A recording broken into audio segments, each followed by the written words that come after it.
இது இது வந்துட்டு அவங்க மனைவிக்கு தெரியுமா? இல்ல ஃபர்ஸ்ட்டு ஏதோ அவங்க இன்னைக்கு சொன்னது என்னன்னா, என்கிட்ட வந்து பார்த்தப்ப, இந்த கேஸ் பத்தி அவங்கள்ட்ட ஃபர்ஸ்ட்டு என்ட்ட கம்ப்ளைண்ட்லாம் எழுதும்போது கேட்டப்ப, அவங்க மாமியார்ட்ட மட்டும் சொன்னதா சொல்றாங்க. பட் ஆனா அது எந்த அளவு உண்மைன்னு எனக்கு சாஞ்சல் தெரியல. விஜயனோட அ அம்மாக்கு தெரியுங்கிறாங்க. ஆமா.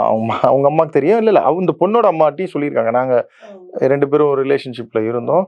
ஆ சொல்லி தான் வந்து கல்யாணம் பண்ணி வச்சிருக்காங்க. ஒரு ஒரு அதுவும் திருநங்கைன்னா அவங்கள ரொம்ப மதிக்கக்கூடியவங்க. அவங்களோட ஒரு லிவிங்ல இருந்துட்டு ஒரு பெண்ண கல்யாணம் பண்ணி ஏமாத்துறது தப்பு தானே? இல்ல இது வந்து மனசாட்சிப்படி கண்டிப்பா தப்பு தான். ம், ம். ஆனா இவங்க அன்கண்டிஷனல் லவ்ல வந்து நான் தான் அத வந்து அவரு கேட்டாரு. அடுத்து இந்த மிஸ்ஸஸ் சின்னத்திரைக்கு வந்து ஒரு ஃபேமிலி வேணும். குழந்தை தான் அதுல கலந்துக்க முடியும். அந்த டிவில நீங்க இப்ப சொன்னீங்கல்ல ஒரு பிரைவேட் சேனல். அதுல வந்து கலந்துக்க முடியும் அப்படின்ற அந்த ஆசைய நான் நிறைவேத்தணும் அவருக்கு.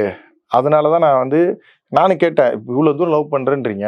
நீங்களே நின்னு இப்ப உங்கள மறைச்சு ஏமாத்தி பண்ணியிருந்தேன்னா கூட பரவால்ல.